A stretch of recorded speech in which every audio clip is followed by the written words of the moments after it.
Tere, head inimesed! Oleme Matka TV-ga kolinud täna Männiku metsa ja seda sellel põhjusel, et rääkida natukene välivooditest. Ja Agor, miks välivoodi üldse hea on? Eks välivoodi võib-olla esmane mõte ongi sellest, et kui ükskõik mis elujuhtumil vajatakse lisavoodi kohta, et on sul siis külalised tulemas või mis iganes, et kokku panduna võtab ta vähe ruumi, aga samas sul on ikkagi täiesti reaalselt lisavõimalus inimesi magama panna ja eks sealt see väike kerge konstruktsioon ja välivoodi nagu tulnud on.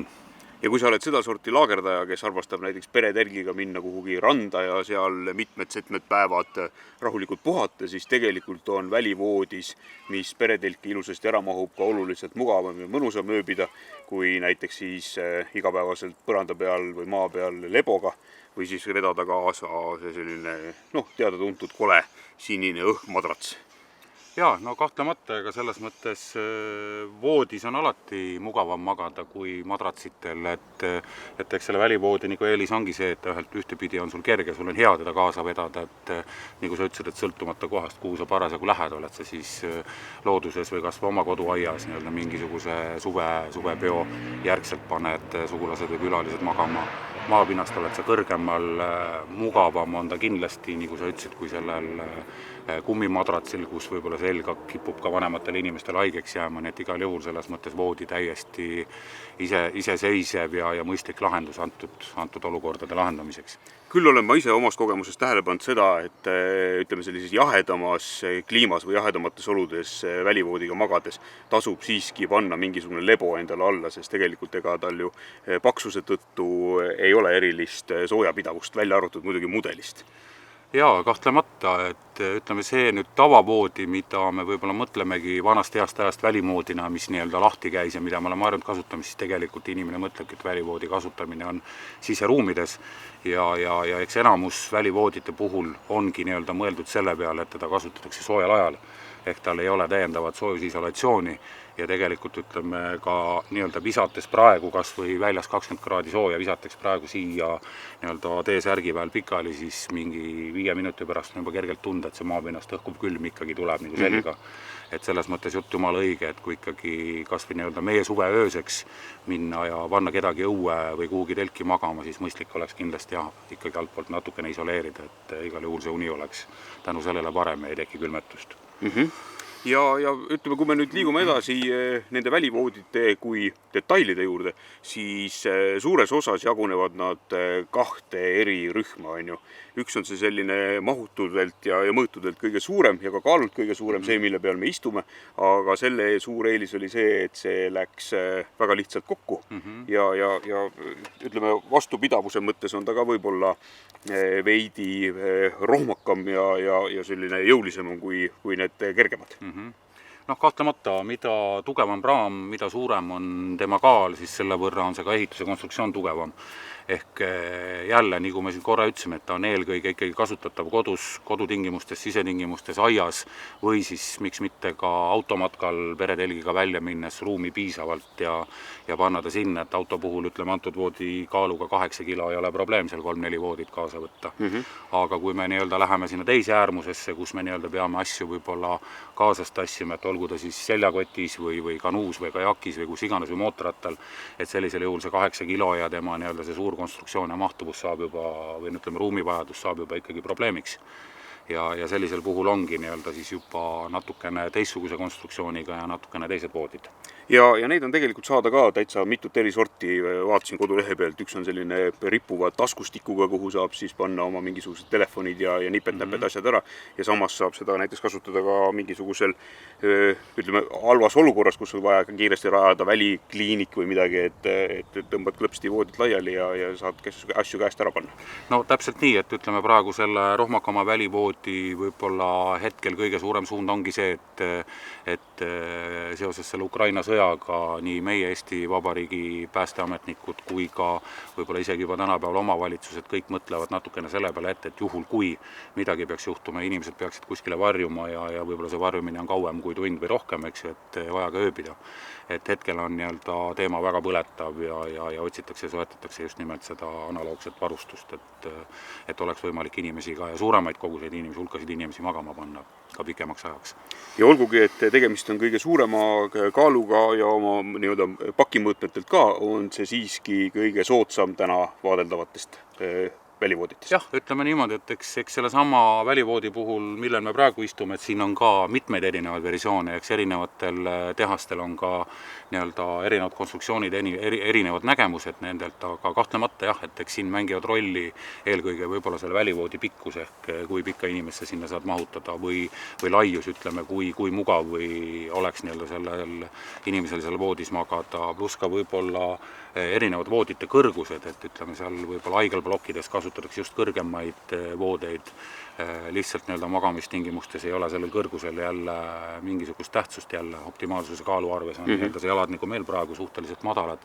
Et eks seda komplekteerimist ja erinevaid võimalusi on päris palju, nii et siin vastavalt vajadusele, vastavalt soovidele saame nii-öelda alati seda pakkuda. Ja ostma minnes tasub üle vaadata ka selle pikkus, sest neid on erineva pikkusega, et kui oled väga pikk mees, siis vaata endale selline voodi, kus pea ja jalad ka ikka voodi peale ära mahuvad. Absoluutselt. Nii, aga võtame nüüd siis järgmise ja ma arvan, et kui me siit suuruse poolest lähme nüüd ühe astme võrra väiksemaks, jääb meile kätte Helinox, mis on iseenesest väga tore voodi, sest olen ise kokku puutunud oma nii-öelda seikleja elu käigus Helinoxi toolide ja laudadega, aga voodiga mitte kunagi. Jah, eks võib-olla natukene teenimatult ongi siuksed nii-öelda siis nimetame siis täna kergkonstruktsiooniga voodid jäänud võib-olla natukene elust kõrvale, ehk me ütleme just, kui me just räägime nüüd liikuvatest inimestest ja noh, nagu ennem ka korra oli juttu, et kas me oleme siis motomatkajad või seljakotimatkajad või käime rattaga või sõidame kajaki või kanuuga mööda vett,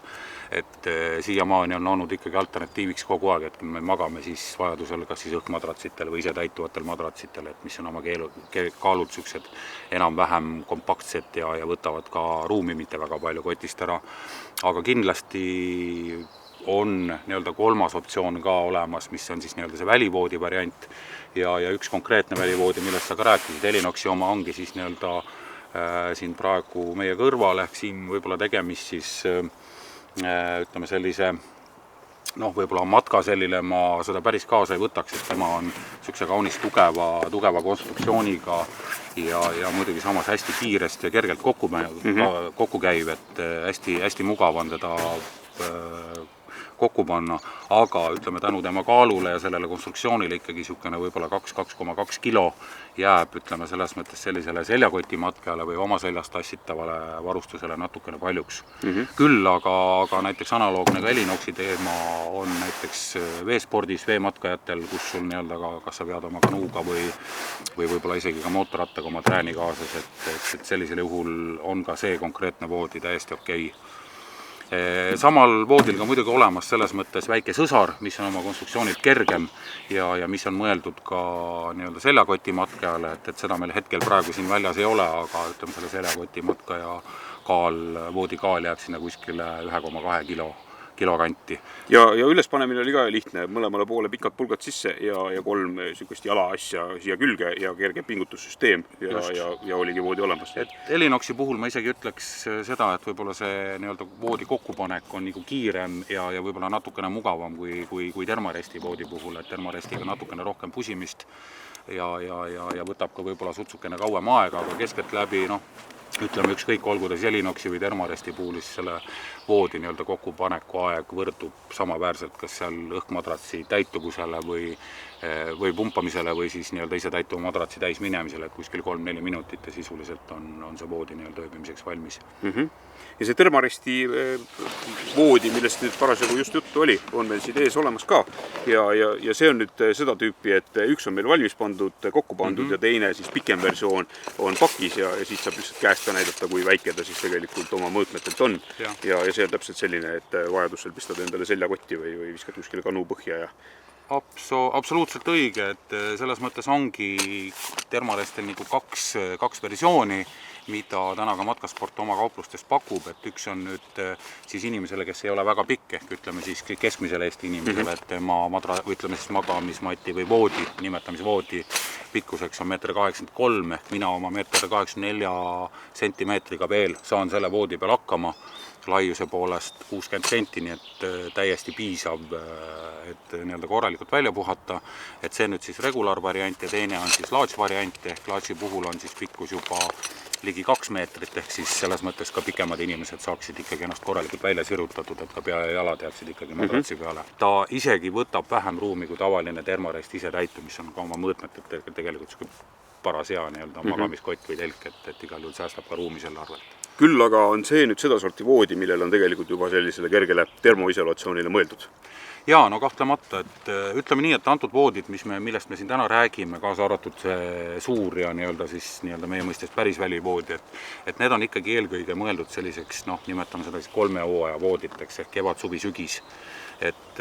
ütleme ikkagi siin nüüd konkreetselt sellel voodil, nagu ka võib-olla natukene paistab, on ikkagi selline väike fooliumi kiht välja pandud, et ta ei laseks ikkagi kahel tekkival soojusel läbi voodi maapinna minna ja vastupidi, et see maapinna kerge jahedus, millest me siin ennem rääkisime ka, ei tuleks läbi, et ütleme analoogne voodi kindlasti magades siin peal magamiskotist täna ja võib-olla ka kevadel ja sügisel ei tohiks olla mingisugust probleemi.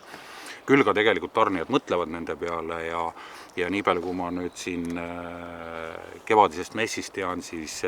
Elinoxil on kindlasti tulemas spetsiaalne lisakiht, mida siis vastavalt, kes siis ka külmemal ajal või talvel matkamas käivad, on võimalus siis sellele voodile täiendavalt kinnitada, mis jälle samal põhimõttel isoleerib siis selle pinnasest tuleva külma ja kehast erituva soojuse ära, et oleks soem magada ja lausa see R-koefitsient peaks olema 5 ringis, mis tähendab, et ka -19, -20 kraadiga võiks selle voodi peal rahulikult telgis magada. Ja Thermaresti puhul oli vist analoogne lahendus, et selle pealiskatte külge selles mõttes kompaktsena oligi juba isetäituv madras pandud, millel jälle see R-väärtus on 5 ehk kuni -20 kraadi täiesti okei magamiseks, et mõeldakse asjad arenevad kogu aeg edasi.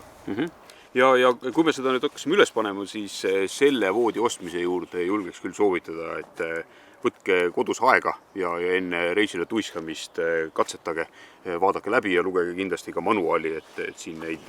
võimalusi, kuidas seda valesti kokku panna, avastasime päris mitmeid, aga kui oled manuaali läbi lugenud, siis tegelikult midagi keerulist ei ole, lihtsalt väga palju tükke, aga selle eest kerged ja kui nipi ära õpid, siis läheb lupsti kokku. Täpselt nii, et nende voodite puhul muidugi üks väike tähelepanek kindlasti ka veel olemas, et kasutad telgid ka head kerged põhjamaterjalid õhukesed, et nagu siit ka näha, et ei saa öelda, et ütleme, see jalas nüüd otseselt terav oleks, aga oleks mõistlik võib-olla telgis kasutades mõelda, et siia võiks midagi nagu selles mõttes alla panna. Et Thermarestil tegelikult olemas telgi põhjakaitseks ka sellised spetsiaalsed padjad, et sellel aastal me neid veel müügis ei ole, aga loodetavasti järgmisel aastal on nad olemas, aga piisab, kui ütleme lisakattena kasutada võib-olla samasugust alusmaterjali, mida näiteks telgi footprindil või midagi käepärast lihtsalt panna natukene jalgade alla, et lihtsalt hoida oma hea ja kalli telgi põhja. Et see võib-olla on selline ainukene miinus, millele tasuks ka veel tähelepanu pöörata. Ja ühte asja ütleb veel ära, et siin on nüüd tehtud nii, et keskmised on meil pandud 2 toruga, et see koht, kus keha siis kõige raskem on, oleks siis kindlasti kaetud või õigemini ära kantud ja ääres on siis ühe toruga tehtud, kellel on muidugi pea raskeid mõtteid täis, eks see paneb neid topeltkaari siis kuhugi sinna, kuhu tal parasjagu neid vaja panna on. Üks asi, miks välivoodi veel hea on see, et ta annab sulle selle kerge kliirentsi pinnasest, ükskõik mille peal sa siis parasjagu magama hakkad. Jaa, kahtlemata, et võib-olla kõige parem näide on näiteks võib-olla veematkadel, et oleme mis paadi või kanuu või kajakiga käimas ja üldjuhul kuskil jõe kallastel võib-olla need kaldad, kus te kiirelt tööbida tahate, ei ole kõige kuivemad ja või siis ütleme ka kuskil mujal suuremate vihmade korral, siis kindlasti ka selle voodi pluss on see, et ei leba maapinnal, ehk te teate, et ükskõik kuhu te selle paika panete, siis küljealune jääb ikkagi kuivaks, et ka tänu sellele, et ta on siis kõrgemal maapinnast, kui ka materjal, millest nad valmistatud on ikkagi veekindel, et selles mõttes kindlasti ka väga hea pluss just nimelt sellises vesisemates või palju vihma sadavates kohtades, et kindlasti plussina. No vot, selline see meie voodijutt sai, nii et kui kellelgi tekkis huvi, siis käige matkaspordist läbi, vaadake valik üle, leidke endale sobiv ja saate seeläbi oma matkamisega võib-olla veidi mugavamaks teha. Nägemist!